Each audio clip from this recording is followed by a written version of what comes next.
So that's what I'm saying. The text is like an object. It's gonna change perspective based on where you're standing. I don't know. Hello? Can you hear me? Can you hear me? I missed you, baby sweet. It was a day. It was a day. Please tell me you're seeing this too. From Seattle, we're Drinking the Movies. I'm Taylor Baker. And I'm Michael Clausen. Ooh. That's good.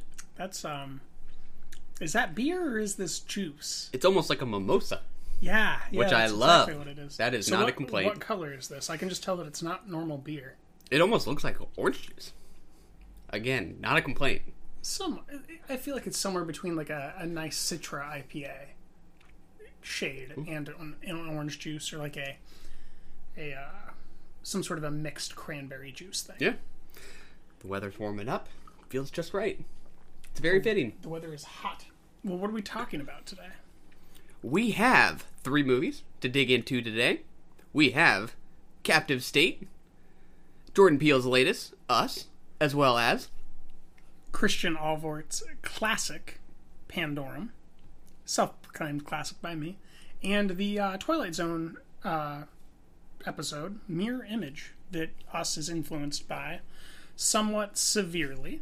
Mm-hmm. And then we're going to do first impressions on Once Upon a Time in Hollywood, as well as Lucy in the Sky, starring Natalie Portman. Apparently there's no diamonds. Apparently not. I hear there are diapers. We shall see. With that, let's see if there's diapers. You got to see the vast, celestial everything. And it blew your mind. So now nothing makes sense. Cheers. We just watched the trailer for Lucy in the Sky, directed by Noah Hawley, starring Natalie Portman, John Hamm, Dan Stevens. There you go. What do you think? Well, there's a stunning lack of diapers. We is. have to address there are no diapers. The elephant in the room. In the film trailer. That does not mean that there won't be diapers in the film. It's correct. We can only hope. Fingers crossed. Yes. For context, my suspicion is that this is the movie based on a true story. I don't know this woman's name. Lucy, one would assume. Lucy, there we go. Who was an astronaut, and for some sort of dramatic relationship reasons, ended up like driving across the country. I think from Texas, specifically. That's not right. To, okay, like, so you're Florida. familiar with this story? Yeah, I loosely remember this, and yeah, she had put on diapers so she could drive like through the night or something. Exactly. Yeah. So we're not getting any of the gritty detail here. None of the gritty detail. So have you spent any time with Noah Hawley's projects? I couldn't tell you what else he's done. Fargo and Legion, most. No, I can't say I have. On FX. These are FX shows. Dan Stevens, we covered him in the film with Lucy Boynton, Apostle. That's right. And he is also the star of Legion. And then the Fargo series kind of has a running voiceover from Billy Bob Thornton, but changes up its characters every season. Got it. You like his work? I love his work. And I'm lukewarm on this. I'm just going to let it be what it is when it comes out. I'm not going to have any expectations here. Yeah, I don't know that I have an opinion one way or the other. I really want to see it.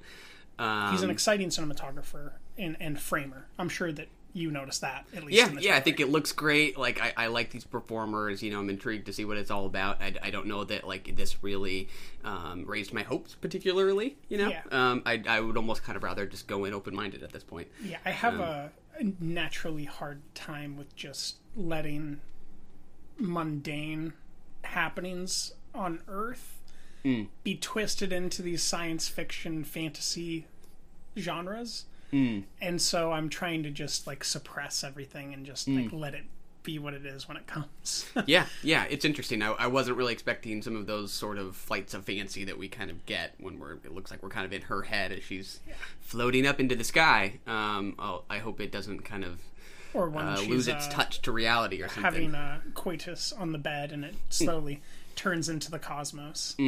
Yeah. I almost just don't want to judge it based off this. Like, I kind of hope that there's still more there than I'm kind of getting out of this. Yeah, I do think it's an effective trailer for piquing interest, probably in most other people. Just definitely. I'm nervous. There you go. Now let's get to a trailer that I eagerly anticipated for years. Once Upon a Time in Hollywood. So, Rick, explain to the audience exactly what it is a stunt double does. Actors are required to do a lot of dangerous stuff. Cliff here is meant to help carry the load. Is that how you describe your job, Cliff? What, carrying his load? Yeah, it's about right. Once Upon a Time in Hollywood. I like this trailer quite a bit. I was very surprised by it. What about you? Yay! Leave it at that? Awesome. Just everything I want. Also, not everything I want, because I didn't see Scoot McNairy in this trailer, though there is a lot of quick cuts, so I'm curious about which character he plays. I didn't even know he was in it. I like him. He's new on my radar this year, as we've talked about. Yeah, I mean, I was in the camp that just thought this was going to be very much about the Manson murders. So this is much more upbeat than I was expecting. I don't know if that rumor maybe got out of control, or if the trailer's, like, leading us astray. It kind of looks like we get one shot of Manson, maybe. The guy with the long brown hair, or kind of shaggy brown hair. It's a pretty quick shot. So I personally have had to kind of like recalibrate my expectations for it, but the trailer still has me psyched. I do question what the screenplay looks like. Like, yeah. Is it something that builds empathy for the victims of the murder, and then it ends with the murder happening or something? Or if it's going to be a little bit more liberty taken, and maybe the murders will be avenged and Charles Manson will be murdered in this version, or what exactly happens? To be honest, that had never crossed my mind. I could totally see that and love that is even a possibility with him. This is the director of Inglourious Bastards and Django Unchained. History is not already written in his eyes. Yep. He doesn't mind using his artistic license quite freely, which I think I like. I'm pretty pumped, and it's nice that it's not too long of a wait. And it's Leo DiCaprio in a film, which is always good, especially when the supporting actor to him is Brad Pitt. This is talented. This is very pleasant. All good things. Won't be long. Unemployment is the lowest in history. Poverty has been eradicated. Crime is non-existent.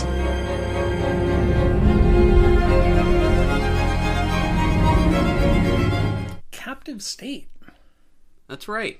Were you held in a captive state while you were being watched, or did you feel like you were being held captive? I was not captivated. I needed to be free from my seat. Ah. What about yourself? I was interested in it narratively. I was exhausted by it formulaically. And I did not necessarily appreciate any of the screencraft or lens work. I can't think of anything unique that surprised me. And not too many performances were good. Specifically, that Machine Gun Kelly fellow. I continue to just despise his performances. Is it how much of it has to do with his name being Machine Gun Kelly?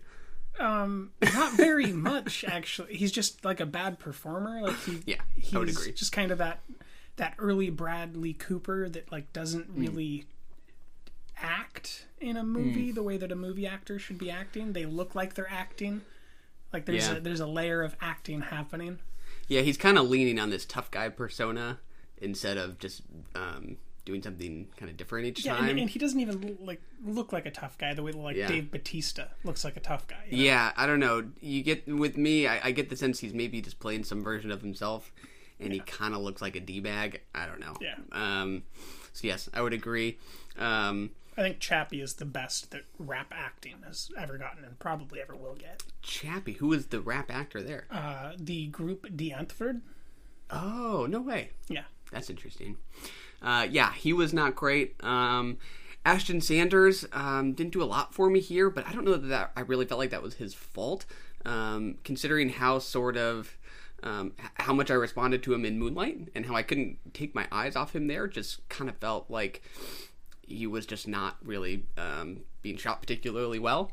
And same with John Goodman. I mean, I love John Goodman, and it just didn't do anything for me here. John Goodman was good in moments. Specifically the close-up where 2/3 of the frame is taken up by his face.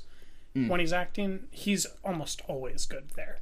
Because he can just inhabit the frame as if there isn't a camera there in such a way that always kind of magnetizes the film back down to a certain level. And that's maybe where it was at its greatest. But, like, just the ploys and the foils that they use in this screenplay, like, okay, if he knows that the prostitute, or if he knows the prostitute in the building in the beginning, then why hasn't he seen that symbol before? So right then I was just like Greta syndrome, like, oh, got it. He's actually running the cell out of Vera Farmiga's thing. So that's interesting. It's okay. So you just knew right away that he was on the good guy's side. I did not, but I think I almost like don't want to give the movie credit for like not really leading me there, because I just felt like that relationship, especially between him and Ashton Sanders, not just John Goodman and Vera Farmiga, they just felt kind of off to me. Like I don't understand like how these characters relate to each other. So it sort of led me off the track accidentally. So I don't really give it credit for the twist working for unintended reasons. But yeah, that was interesting. I did not see that coming. It kind of perked me up when I realized what he was doing and the Trojan horse bit. But I didn't feel like it was particularly well crafted. Would you agree that there are certain segments of the film that are awesome short films? Ooh, what do you have in mind? Specifically the opening in the car, where all of a sudden the two parents are obliterated by the aliens in the tunnel when they're trying to flee. So like that whole segment of fleeing, I thought was pretty killer. I was like, oh, cool. Great way to set me up. And then bad. And then specifically that middle part where they try to... the cell comes together and they have the operation performed on their necks, and like they suck out the bug, and they put in the... Just like that whole thing had such a nice pulse to it that I thought that it would have been a really sharp short film. But in the context of a feature film, it destroyed everything around it because it had this crazy awesome pulse to it. Like it wasn't necessarily like an awesome piece of film, but it had an awesome pulse to it where you're just you have to go with them at a ridiculous pace and make a bunch of assumptions about what's going on, and then they start getting you tricked when they're on the stadium and you're making eye contact with someone who's like a security guard, and you're like, what's going on here? And then the explosion, like, it was just a fun segment, I think, especially for a short film. Yeah, I could see that. Some of what kept me from kind of getting a little more involved in those scenes, like where they were taking the bugs out and at the stadium, was kind of how some of those characters were introduced. You know, it's kind of that montage where they're each giving each other the signal that, like, the rebellion is on. Yeah. And which does not work in a feature film. No, and that's why I'm trying to be nice and say, like, imagine that's the opening of a short film. Yeah, maybe I just have to try to picture that in the different format. As it was, I just didn't care about these people. You know, introduced kind of halfway in sort of this attempt to get us excited about the potential for a counterattack. When I'm like, I don't know, you haven't really told me about why I should care about these people. So it was just a little empty for me. But yeah, I mean, I was intrigued by that opening scene as well. I was a little disappointed just by the look of the aliens themselves. You know, maybe that's just personal preference. We see them right out of the gate, so I kind of thought, okay, so this is not going to be about... Yeah, once they showed them to me, I was disappointed as well. I was really excited at first by the prospect of a Cloverfield scenario. Yeah. Where, like, we don't see the monster until almost the very end, and then, like, all of our characters die. Yeah. I was a little disappointed just kind of by the look of them. The ships themselves, a little bland. Not to just nitpick, but kind of, you know, big chunks of rock. Kind of what they look like to me. I don't know. These are particulars, but that's aesthetics, not processing like what the species is and what they would likely have the most access to. And there's a lot that goes into world building that I think that I'm looking at it from where maybe you're looking at it from aesthetics and pleasure in a film. But as a world building storyteller, like that to me made the most sense. They seem to be made of minerals that are very easy to harvest from comets or not comets, asteroids that are just dinging around in the universe. So you have an infinite amount of materials. It's already essentially made. You just have pulse hollows that go down. The energy structures, unknowable within it, but we do have some ideas. And then I did like the hair aliens specifically. I thought that was a very nice creature. I could never really tell if they were furry or if they were spiky. This is kind of a texture issue for me. I'm like, I can't really I think it's discern. mineral hair that can be magnetically transposed into different forms and shapes and texture. Got it. Yeah, I don't know. I wanted just a little more texture to them, maybe. I don't know. I just didn't find myself really responding to them. A little bit more budget than $33 million? Probably, yeah. To me, it didn't really look like a $33 million budget movie. I didn't know that was the budget. That's more than I would have guessed for what it looked like. I just was not impressed with the look of this movie. I might be conflating Pandorum with Captive State. Let me check. Got it. Budget check. 25. Still up there. Yeah. But I mean, there's a lot of CG, a lot of practical effects going on, a lot of actors to pay, like a lot of actors with screen time getting paid. It's, I am disappointed Vera Farmiga was underused as she always is. I would agree. Pretty pathetic role, in my opinion. Yeah, this is kind of a first Purge scenario. Yeah, that's so funny you say that. That's exactly what I was going to bring up. I would not lump this in with other sci-fi movies in my mind. That was the first movie that came to mind because of what I think this is trying to do. Like, it feels more like dystopian fiction to me than sci-fi, which those can obviously overlap. Mm-hmm. But it's do. Yeah, it's more about a vision of the American government as ruthless and corrupt, and a group of people coming together to rebel. We get that same kind of structure in The Purge, right? Where we're getting this glimpse into the government and the vicious things they're trying to do, and people are reacting, and then we're supposed to kind of get excited when people do deliver a blow in return to the government. And I just find it kind of pandering and condescending. It's too obvious what you're doing. It's just not original theft is kind of the only way to put it, right? Like, there's that statement, all art is theft. And sometimes you steal really, really well, like Jordan Peele does, like Steven Spielberg does, and sometimes you steal really, really poorly. And this just felt like it was very poor stealing. Like it was taking a bunch of very simplistic ideas and then depicting them in a very matter-of-fact way that was easy to discern the intent. And the problem is that, like, it had something it wanted to say, even. Which I thought was very interesting. Craig S. Zeiler, is that his name? Oh, yeah. He came out and said that his goal with his films is to not make any sort of a overall moral judgment or statement.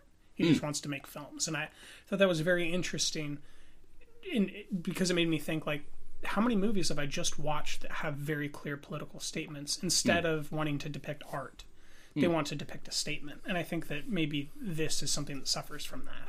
Yeah. If you kind of just try to depict something recognizable in the world, even if it's via genre, trust the audience to kind of find those themes in it, rather than just kind of handing it to us. This just felt too much like it was too clearly trying to tap into kind of like our eagerness to pump our fists with the rebellion, without really any interest in like what that feels like to be the oppressed. It's more eager to kind of exploit that sense of righteousness, and to like its purpose is to make us hate the people in power, and then to make us question our hatred of the people in power, because the people in power are actually the hero. Yeah, it's like it's just this classic screenplay book narrative where it's like, I don't mind it if it's an original story, but it it lacks that originality that I see in like Chappie or District 9, that type of thing. Yeah, I think, was it Godard who said something like, it's not about where you take ideas from, it's where you take them to? Yes. It's like, this isn't taking them anywhere particularly new. Exactly. But... This is a bad movie. The end. Shucks. Can't assume that help will be coming. Is that your blood? Some of it is. What happened to the passengers? There's something wrong with them. They were hunting.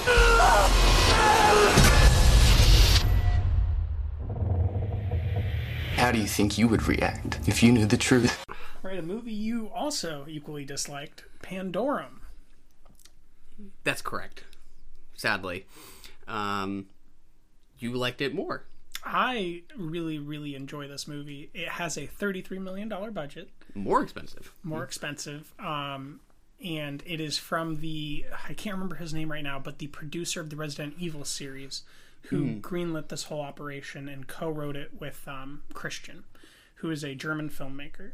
And you can see some of his flourishes come in the case of the what are almost necromorphic aliens, the German metal guitar riffs that begin to come in, and just the overall design kind of the world, I think. Yeah, that's Paul W. Anderson? Or W.S. Paul Anderson? W.S. Anderson, yeah, correct. Yeah. Yes.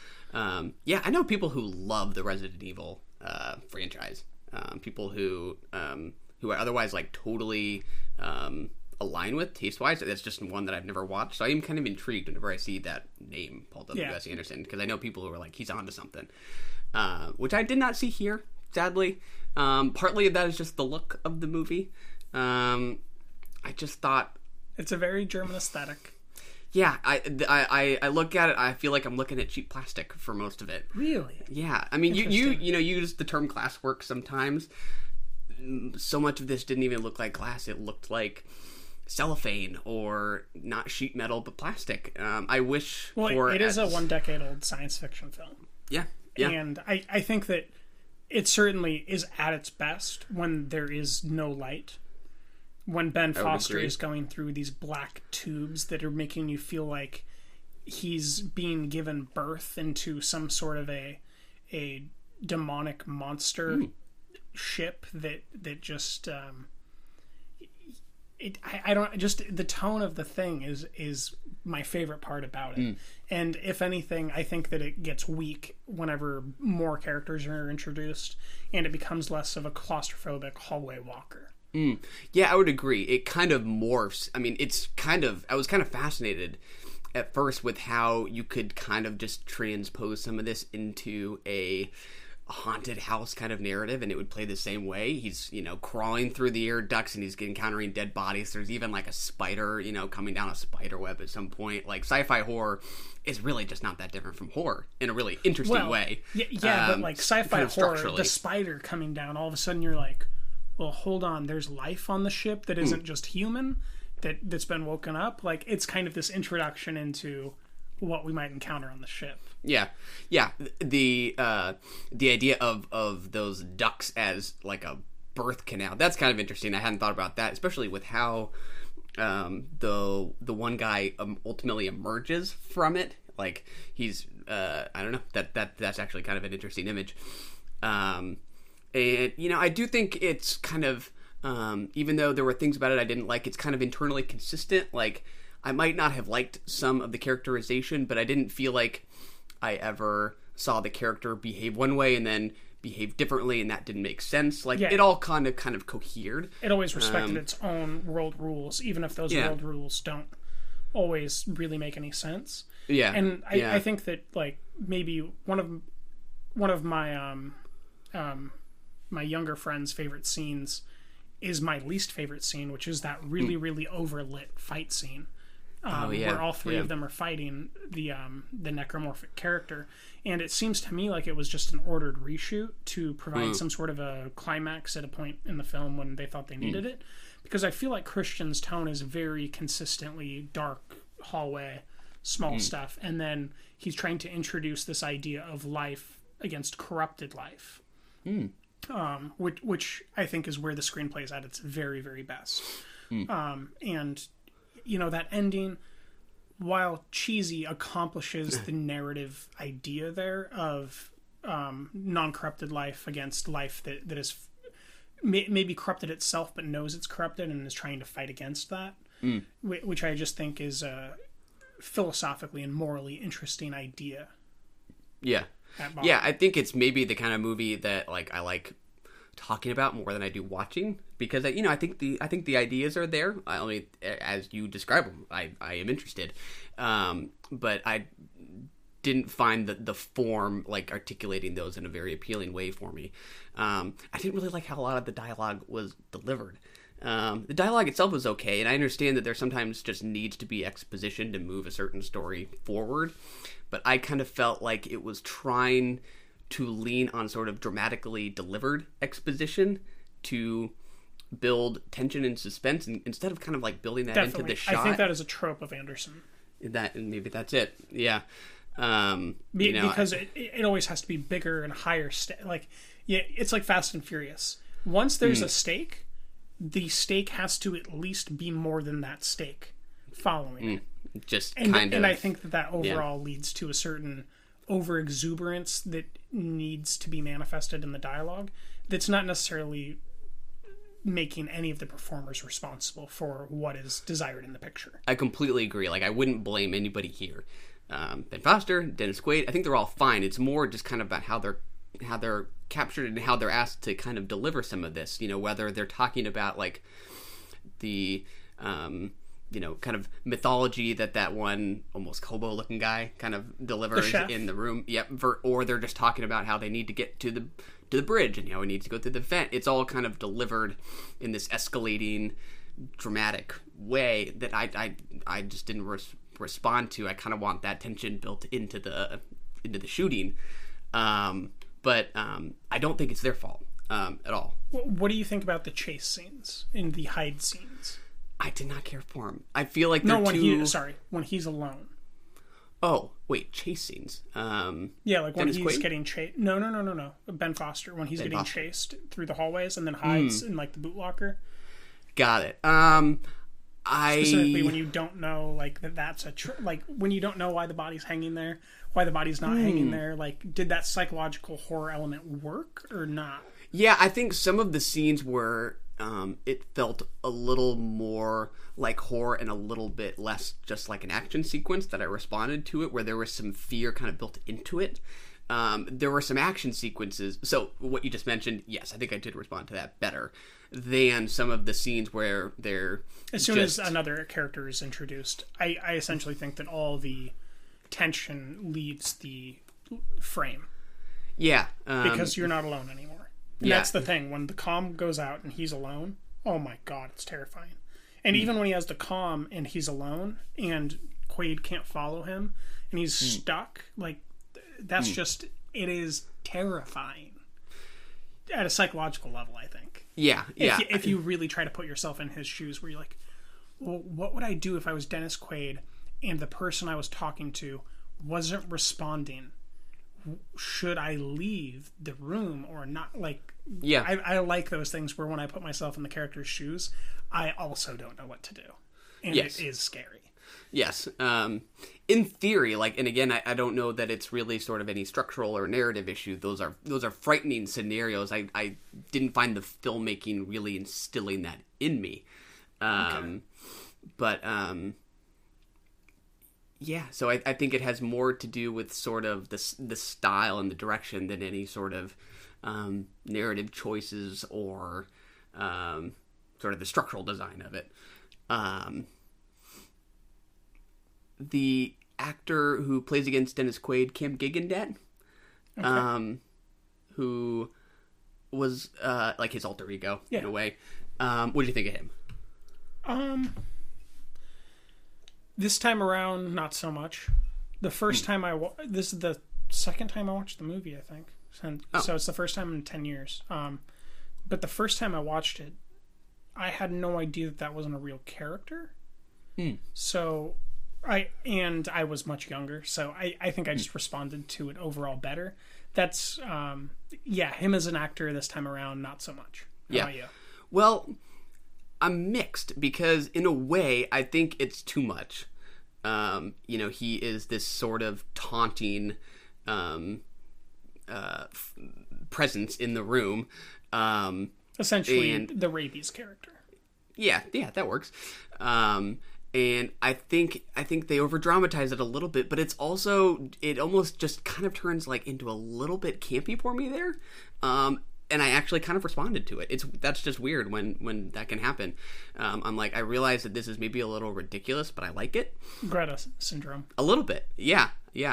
I don't know that I felt that anywhere else, but there were, certain cuts where it's just them in the room, Dennis Quaid and Kim Gigandet, and Kim Gigandet kind of like sneaks up on Dennis Quaid. I'm like, you're only the two of you in the room. How does that happen? But it's kind of amusing anyways. And I don't think, I never really like to laugh at movies. I don't feel like I'm doing that. I just feel like it just kind of works in this other kind of way for me. Yeah. That was fun. I actually like that. Right. Like the disaster artist at the end. It's like, just because you meant to make a movie one way doesn't mean that people can't love it a different way. Yes. Things can take on, lives outside of what the intent was, and it just kind of works in its own way. I thought that was kind of fun. What do you specifically think about that event that happens with Dennis Quaid being introduced to this character and how that ends? With him, the bodies kind of merge, right? That's how we sort of it's revealed. But did you like that idea, even though you were laughing at the campiness? Like, oh yeah, even though because you didn't know what was happening. Yeah. Did you like that part of the screenplay or not? I can say I did not find it predictable. I did not see it coming. I can't say I really responded one way or the other. Really, I can't say I really liked it or didn't like it. But I think it worked. It did its job. I didn't see it coming. What about you? This time around, it's hard to say. Yeah. I really don't know. Because once you know something that's that crucial to a plot and performance and scene, it just kind of goes into the uncanny valley of like, just let it happen while it's happening and then waiting to get back to something else. I think Dennis Quaid was very good in this film as an actor, and that's really all I can say about it. But I was just curious about what you thought, since you didn't know, because now that you know, you'll never not know again. That's true. Because it is such a cohesive part of the film that it's just something that you can't forget. Yeah, Dennis Quaid, I was kind of just torn about because, right from the opening scene when he comes out of his tube and he's falling out, he's exasperated, he's asking what's going on. It feels a little off to me, but I think to myself, I think it's not what he's doing. It's something just about how this scene is kind of blocked and staged that's just not quite clicking. So I think I agree that what he's doing is right, but it's almost sort of like underserved, I think, maybe by the direction or something. So yeah, no problems with him. This time around, once I got to the end, I realized that Christian had tricked me again. Because when Ben Foster unmelts and awakens, we have that awesome practical effects scene where he's ripping off his skin. Oh, yeah. Because your epidermis is still shedding and your cells are still building. But since you're in this cryogenic chamber, the skin particles are not going to leave the body. So it turns into kind of this snake skin. And he has to rip it off. And Dennis Quaid doesn't have to do that. So he was clearly awake more recently. Ooh, that's a nice touch. And I forgot again. Like, nice. it just got past me again. And I was like, God damn you. You did it again. I like that. That's a nice touch. Aliens themselves? Did you like the look of them? Yeah. There you go. Big fan of the nuclear reactor evolution of humanoids. Yeah, I like the look of them. I wish I had almost just had more shots that just let me kind of take them in. I think design-wise, that was kind of where it worked best for me, was just in getting to take them in, them kind of in a heap around the reactor. That was pretty fun. I was into that.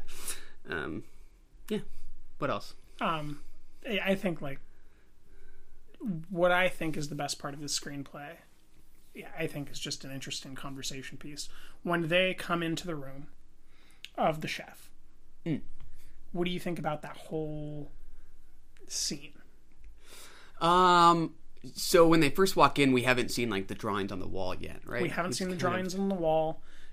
They come in and they just begin talking, and he's kind of conversing with them, and they're like, come down here, and he says, how do you think that I stay alive this long? And he's just kind of introduced as this like wasteland character who's at this classic midpoint, but then they can't unlock the doors, and the food is, you know, weakening them to a point where they pass out and then wake up upside down.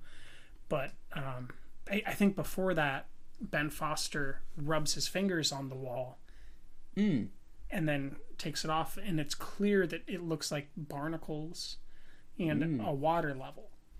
And I thought that was just some of the best foreshadowing without giving anything away that I've seen kind of in visual storytelling. That's interesting. I did not pick up on that. Should have watched it together. Then you could be like, "Hey, look, notice this." That makes sense. That's cool. Right? Because while you're in there, you don't know that it's in the water, and that's the only hint that you get. And it's such a passive visual hint that I really respect that idea of storytelling, where it's like, "Here you go. I'm showing you, but you're not looking." You know, I like that. Yeah, that just went over my head. It sounds like there's just more there that I just didn't see. And it sounds like this has a strong audience. Just for kind of what I was flipping through on it's definitely very watched. Yeah. I was flipping through as well, and there were a lot of... I'd say there were probably 60 reviews this year. Yeah, yeah. Which this came out like 2008? 2009. 10 years ago. Yeah, it's kind of interesting. I'm not sure what would have kind of brought this back up on people's radar. What brought it back up on your radar? Well, we were watching Captive State, and I thought that this would be a nice, slow introduction into science fiction for you, because we are going to be getting to a science fiction theme episode, and we need to ease Michael into non-auteur science fiction filmmaking, people. There we go. It has begun. You think this is weird? Just wait for Pitch Black. I like me some Vin Diesel. Well, good, because you're going to get a whole bunch of it. Cool. Anything else? I like this movie. Where are you at on it? Not so much, but that's okay. At least good for a conversation. There you go.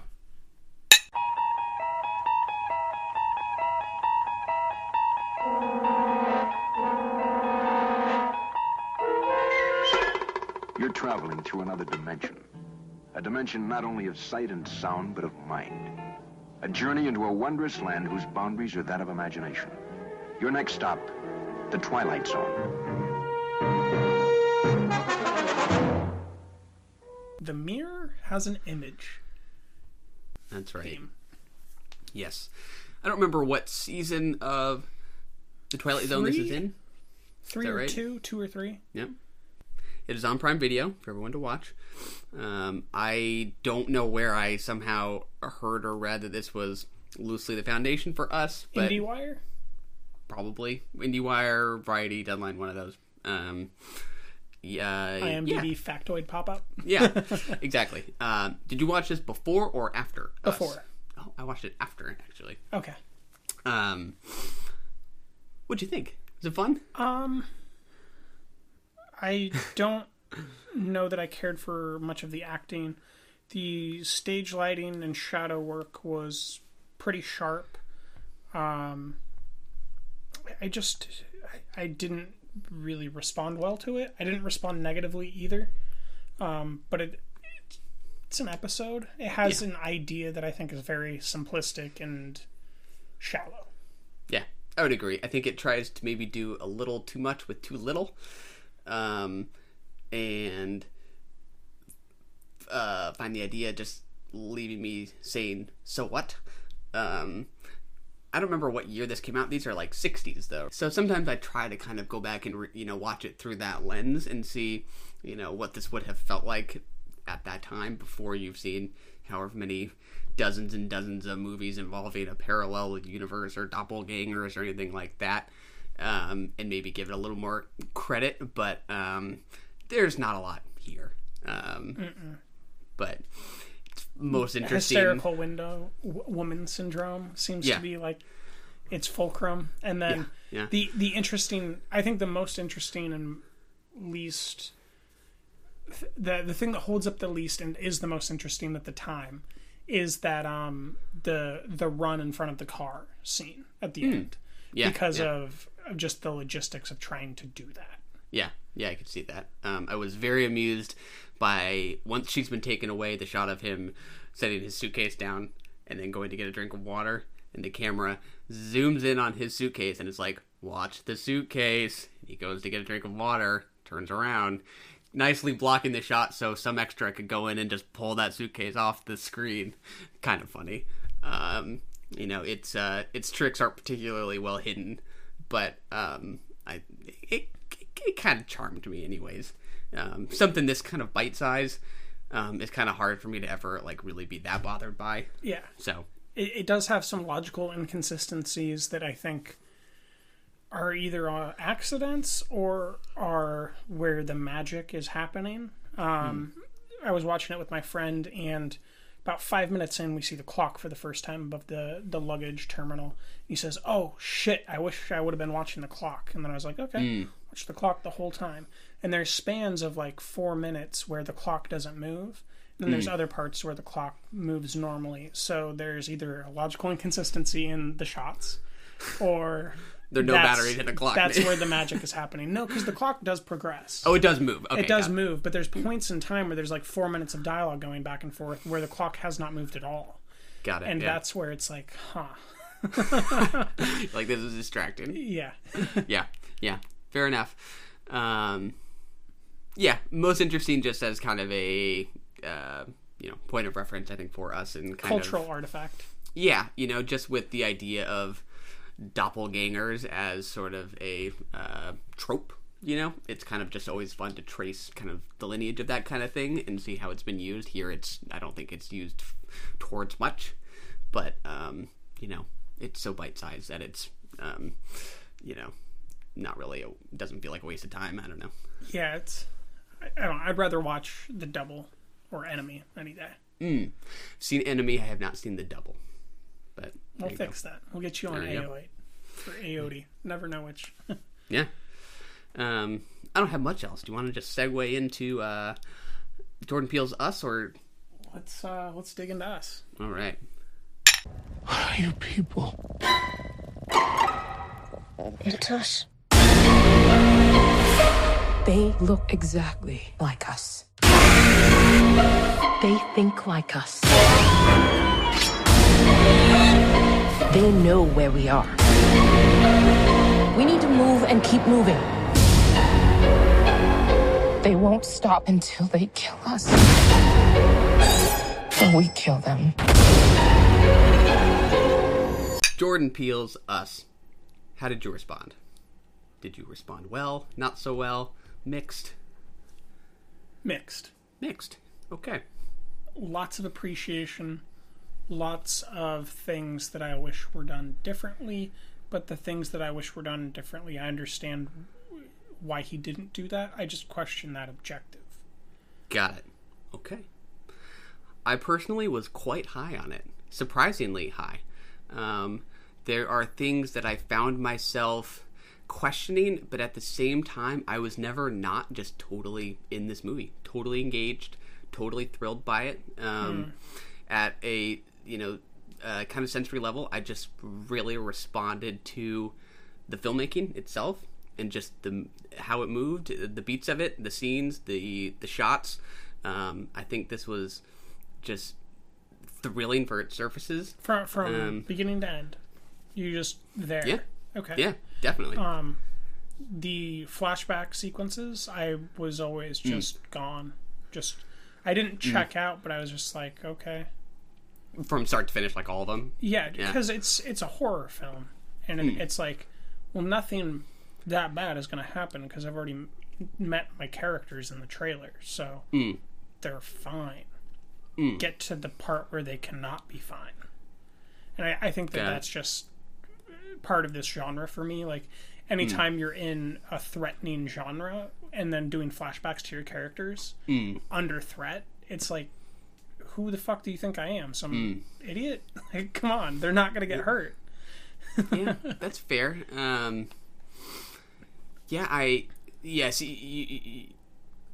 Just fair. You did not fear for them.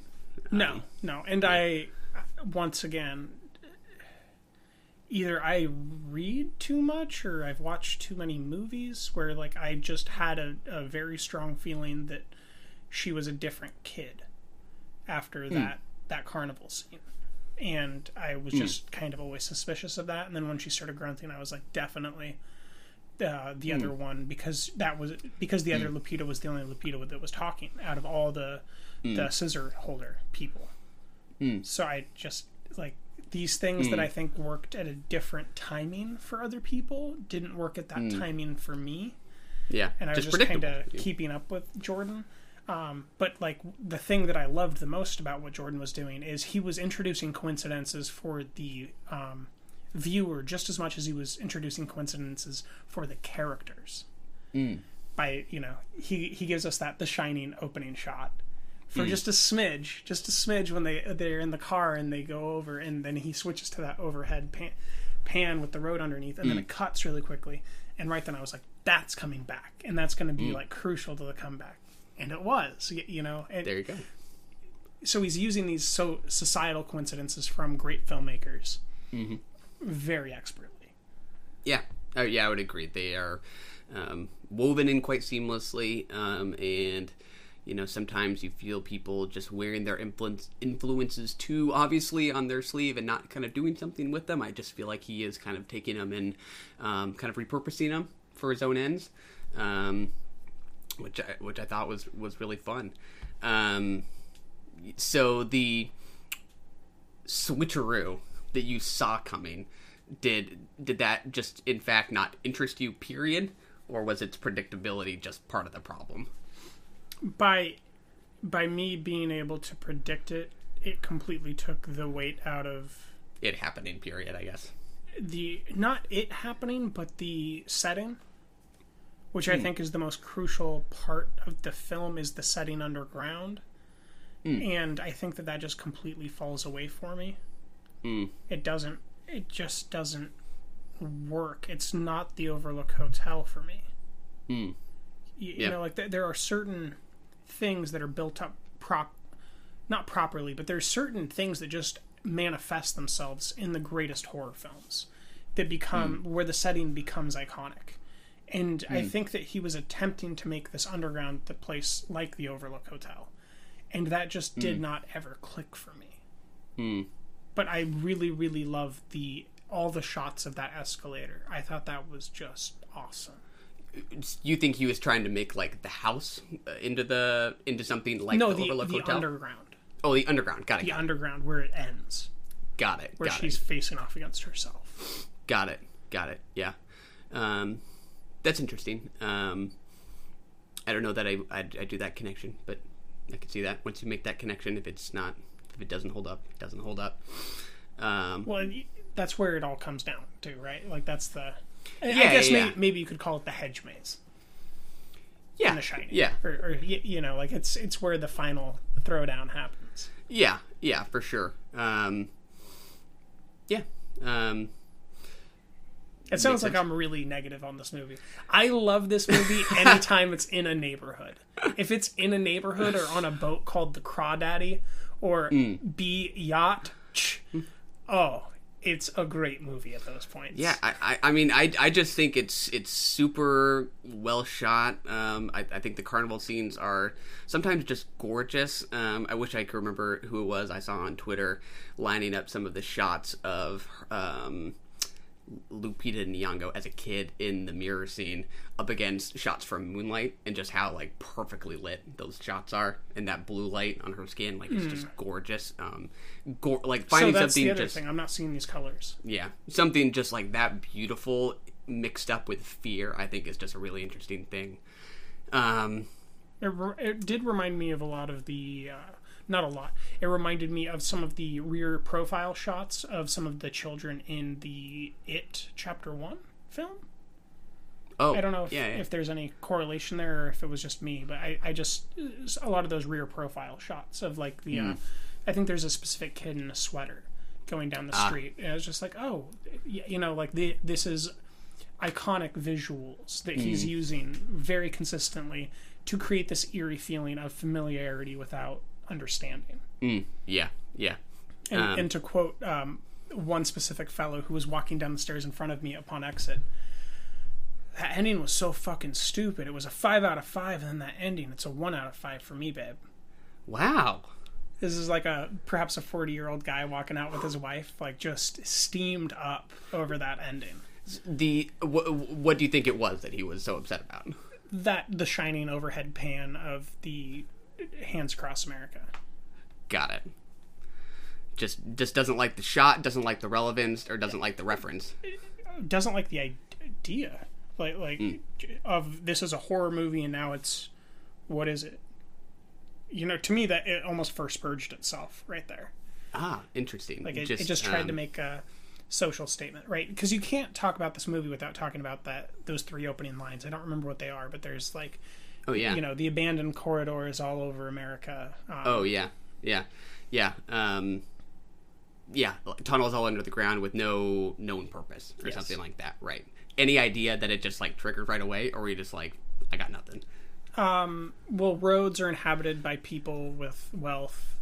Those things are inhabited by people without wealth, so it instantly became a class structure issue to me about homeless versus homed. Yeah, see, that's what's interesting is, like, I think for me there were kind of 2 ways of looking at this movie that I was kind of going back and forth between. One is, you know, as a film obviously about kind of doppelgangers and a mirror image of ourselves, like, is this more about us as individuals or a collective sort of being our that's what you're thinking? That's what I think Jordan's intention is, to make us think. Got it. So, yeah, I thought it's either... His stated purpose is that this film is to serve as an ink blot for social commentary. That is his stated purpose for this film. Got it. Understood. So I could see this in kind of 2 ways. On one hand, you're kind of asking questions like, is this, you know, to what extent is this about us just kind of being our own worst enemy? Is this about us being forced to reckon with who we are and what we've done? Versus an angle that sees the people below ground and the people above ground as, you know, obviously linked, but 2 kind of inherently different groups. And it's like, how do we not forget about what it is that we have done? Because to me, about like kind of historical transgressions, to me, what's kind of critical to Lupita Nyong'o's character getting swapped is that means that at some point the girl who started below ground forgot that she was ever down there, right? I don't think there's any implication that she somehow had this in her head and just never told anybody. So I think that's kind of fascinating that this copy would have started below, repressed, come above ground, or repressed. Yeah. Well, isn't that what you're saying? That she came above ground and then repressed it? Yeah. Whether you want to call it repression, amnesia, something like that. I think that is a very potent idea. Historical amnesia is commonplace. Yeah, and also necessary. Yeah, and then the idea that you know, to have forgotten transgressions like that, those ghosts will haunt us, and they will, you know, kind of demand to be reckoned with. I think, you know, you kind of just go for the image of that populace joining hands and asserting themselves, or you don't. I just kind of did. I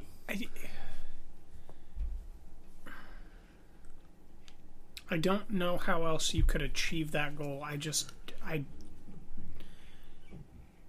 didn't like it. I just didn't respond well to it, and I have no ill will towards those ideas. Like, I like those ideas being explored artistically, but I also want a version of this movie that is just a neighborhood horror killing thriller doppelganger nightmare, because that's when my whole audience was having the most fun and when I was having the most fun. Yeah. And that's just my selfish desire. But you know, there is certainly something, as he intended, to Inkblot interpret about the fact that they don't have voices, and that the only way that they can voice their feelings is through violence, and that they're using scissors and have one hand gloved. I think that maybe the most classically mythic image is the opening, or near the opening on the beach, when the boy goes to the bathroom and we're worried he's going to wander into Merlin's forest, doesn't, then turns around and sees the previously dead hobo who holds Ezekiel 11:11, or is it Jeremiah 11:11? I can't remember if it's Jeremiah or Ezekiel. He's holding like a book, or he holds the sign. Oh, got it. Can't remember if it's Ezekiel or Jeremiah though. And he has his right hand is dripping blood. I'm colorblind, but I'm pretty sure that was a red right hand, and that is the classic, with the red right hand. As kind of how people that have been wronged will write. Because the in Catholic dominant culture, the right hand was the preferred hand, the non-devil hand, and it would be your sword hand, and it would be stained red from blood. Yeah, it's resonant. I mean, I would agree. I don't know that the any social relevance it has is really what I responded most to. I can undoubtedly say my favorite scene involved Elizabeth Moss. Yes. With blood squirting out of her neck, perhaps? Yeah, most definitely. It's just, not to just sound macabre, but her crawling on the ground to the Beach Boys.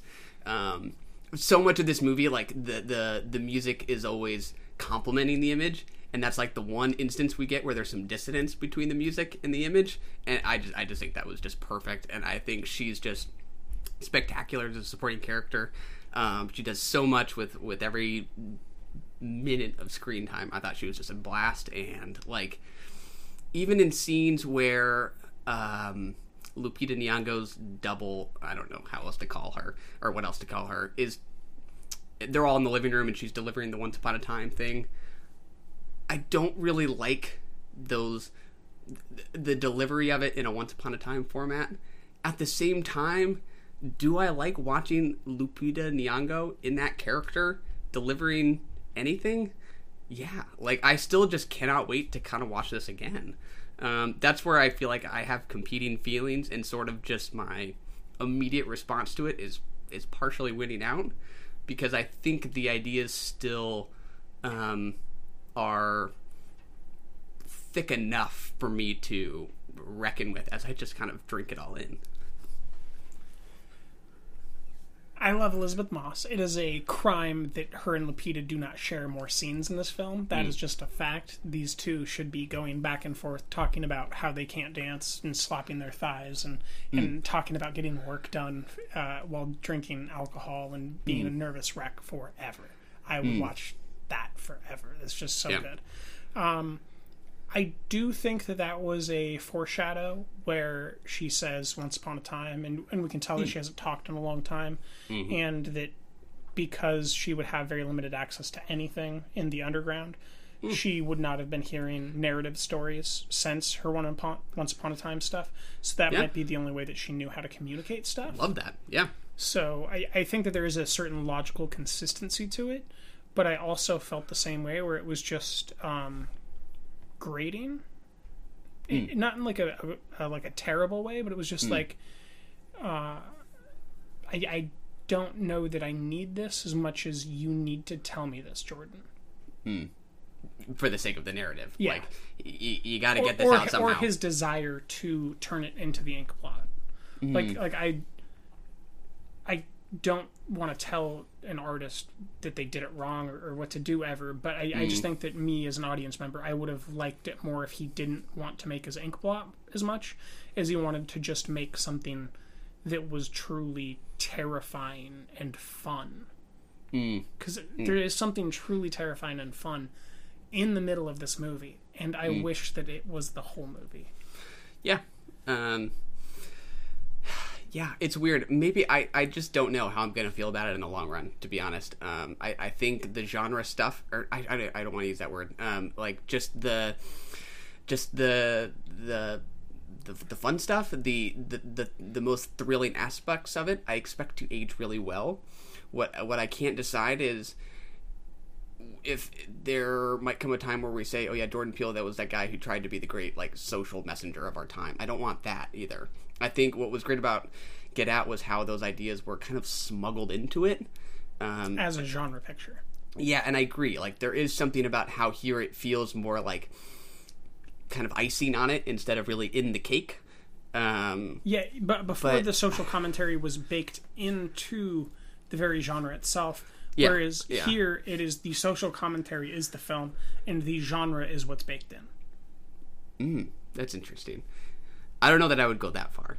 That it's the total. For me, it didn't feel like the total inverse. I think, but that I see. Just I understand. Timing wise, maybe like if you just look at when the film, how long and in a row the film is a horror picture versus the beginning and endings where it's making social commentary statements. Yeah. Whereas the beginning and end of Get Out are like genre piece. Yeah. And a little bit in the middle, it gets into social commentary and then terrifying. Yeah. But yeah, I mean, we're even kind of using those words like it's a film, it's a social commentary, but I almost feel like it is kind of malleable enough that like it works in a good way. Like, I don't think that it's. I mean, do you feel like it's overly specific in delivering a particular it's definitely open to message? Interpretation and might hold up to reflect coming grievances for decades to come. I'm not saying that it can't be capable of that. I'm just saying I don't think I value that is what I'm saying. Yeah, I mean, I would not say to be cruel, but like I just didn't. This isn't exactly what I wanted, and what I want is not his objective to achieve either. And I don't want to like come off like he didn't do what I need. But it's just, my tastes were flummoxed. Yeah. Like, in a way, I feel like Get Out is the more clearly social commentary movie. Like, it is very, to me, it's very concise, kind of like what that is doing. Like, the idea that there is racism beneath this facade of phony white wokeness. That's pretty specific, and like it's pretty clear what he's doing, and everybody liked that. Here, but it was also in like a straight up horror, right? Right, but I would say feel like this one is in a world where the world is all about achieving a social commentary in the film. Like the extra parts of the world do not serve the agenda of genre picture thriller. They serve the agenda of social commentary. Would you agree or not? I don't. I think I suspect that even I myself might be overthinking it, and then in the long run, it might just play more as a genre picture about the government having cloned people in an experiment that went awry. They abandoned them. I mean, that's all. That is genre. I mean. I don't know that you can say if that it was straight up presented, and I didn't feel drawn towards that. Like that just felt like something tacked on as an explanation. Like I wasn't seeking that explanation based on the film that I spent time watching. Did you? Were you desiring that statement of like where are they from? Who are they? I wasn't. I was very curious. Okay. Yeah, I mean, I'm trying to understand like what is happening here. I had already watched Mirror Image, so I was like, I don't give a fuck. Like just let's have fun. Yeah, but I guess I don't know that why you can't read it that way. Like I kind of think that it's if that narrative in the long run kind of falls away about Jordan Peele in this movie, like that was kind of the expectation for everybody coming into this movie, right? Was that like, okay, he did racism last time. What does he have to say about America this time? I think this is in a way less of a takedown. Like I think there are ideas there that are in a way more malleable with greater sort of metaphorical potential than how specific Get Out was. And that's not a criticism of Get Out was. Yeah. I I suspect this could really work in the long run. I think the form is going to kind of win out when people come back to it for the fun stuff. And, you know, you can kind of just take it as a movie about a population of copies who said, you're effed, you know, we're coming up. I think that can kind of work on its own terms. I don't know. As you can tell, I'm still kind of working through it, but I think that it's not as open to interpretation as something like Mother was. And it's not as just devoted genre piece as The Witch. I would agree. And neither does it leave you with this ability to just kind of apply whatever you're currently contemporarily in your head, like wondering about philosophically or morally, the way that Under the Skin does. I would agree. Right? I would agree. Like it's not in any of those, and I think those are very like three very specific veins. Like one is like endless versions of metaphors. One is like a body that you can make into kind of anything you want in Under the Skin, and then The Witch is just like straight up genre, where it's open to interpretation what exactly that all was and how it was. The one thing you can't debate is that it was, and I think that Us could have been The Witch if it didn't go for the social commentary stuff, and it also, if it was less narrowly focused, it could have been as broad as Mother. But to me, it's in this like uncanny valley of values that I don't necessarily like yet. But I'm very open to rewatching it when I'm not in the middle of 3 movies in a row on a Thursday night. There you go. And seeing if perhaps that played into it. Yeah. I mean, I don't think it did. I was pretty eager to watch it. I was very hyped up.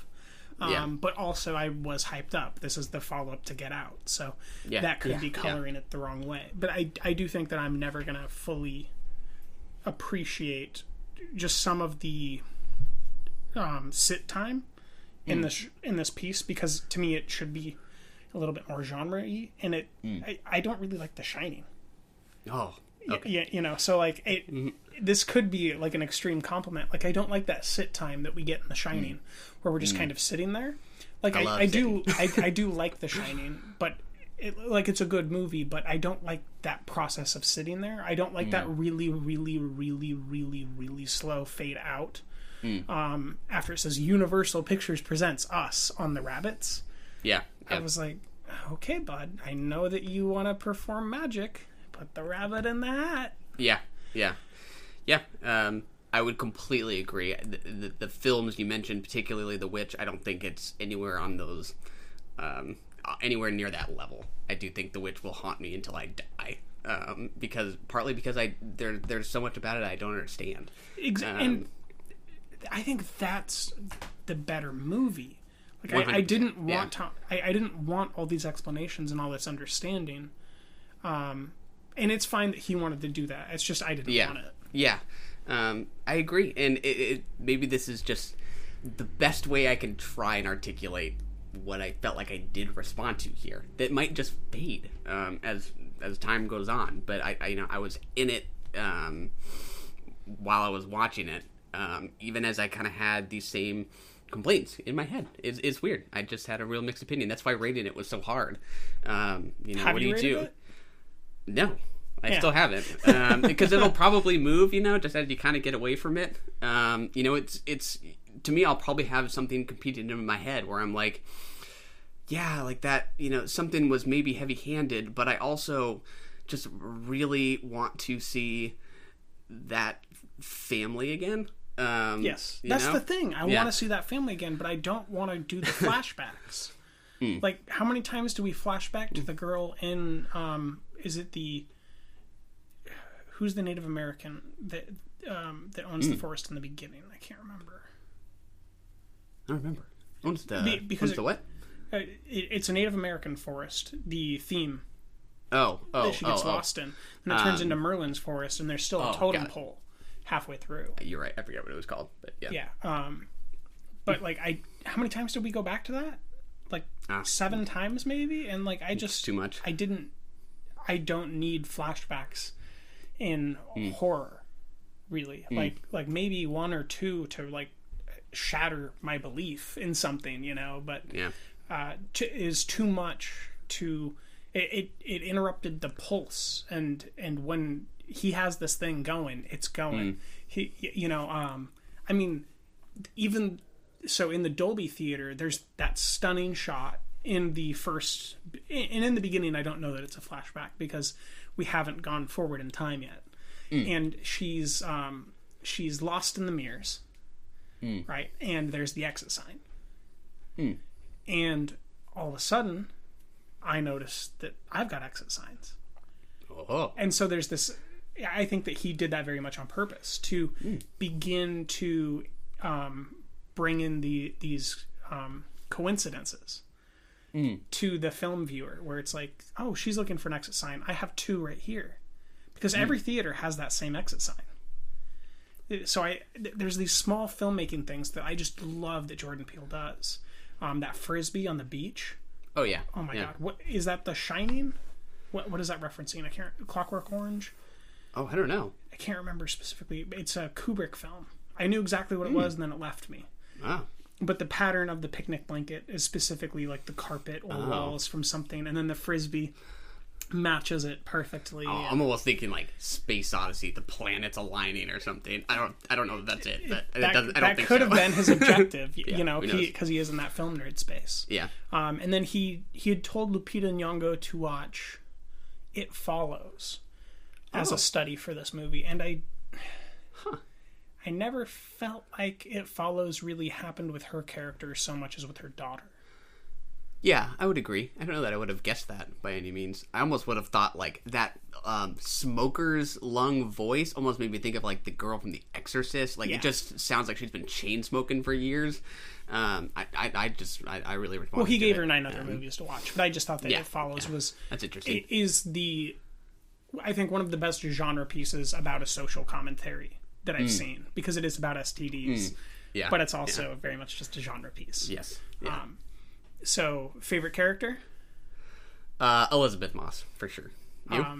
I can't remember his name. It's not Stephen James. It's Stephen something. The husband of Lupita. Oh, is it Winston Duke? That could be Winston Duke. There you go. Loved him. He was awesome. When he thinks he's going to get lucky and he gets in his boxers and he gets in the sexy pose on the bed. And great stuff. Right, like that... like those small touches as like a family, and then he's looking at her and we notice that there's something wrong with her. Like that's the Vitch level that I was appreciating, where it's like, oh, is she like I think she's definitely the one from the underground. Yeah I mean, it's interesting, you know, something about it's interesting to compare it to The Witch. I mean, The Witch is also just so much just scarier for me. I mean, so that has it going for it. I might also compare it to something like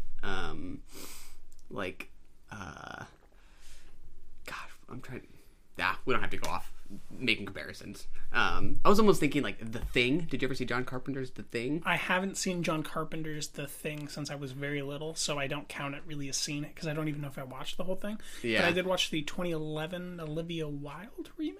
Is that their remake? Oh, I didn't know that. It was 2011. I think Olivia Wilde was in it. I can't remember who all was in it. It was okay. Yeah. You know, that was one that was kind of written off as a genre exercise. People thought like didn't quite cohere, and now it's like some people consider that's one of the greatest genre films of all time. Yeah. And it's partly just because of the form, like it's the practical effects. Kind of like Tremors. It's just cult. Yeah, but that just came to mind, so I don't have any more to say about that. It's no Witch. I agree. So if you had to give it a star, I'm probably still at I've been debating between a 4 and a 4.5. I don't know where I'm going to land. I don't know. Sometimes I hate reviews. Just give it a heart. Yeah, the sounds of exactly. I don't know. My gut says 4.5. Maybe we'll rewatch it, and this will be the first movie we review twice. That could be. Maybe that's just what I need, is just another sit with it. Maybe go see it in 2 weeks, depending on if it's still in Dolby then. Let it breathe. Yeah. I think that's the last thing to say, is the score and the sound work is just incredible. Yeah. Great sound editing. Fantastic. Just going back and forth between the strings, the hip hop, the Beach Boys. I just was having a blast. Loved it. Put 5 on it. Yeah. You gotta know that, like, that is on everybody's Spotify right now, right? Oh, probably. Because I got into Google, and that was, like, within the top 5 search results. No doubt. It's a banger. Well, I think that is the episode as far as us recording the episode. Oh! Once upon a time. Run! Go! Get to the chopper! We have to go. I'm coming with you. That was brilliant. You're the best and we love you! I got 5 on it.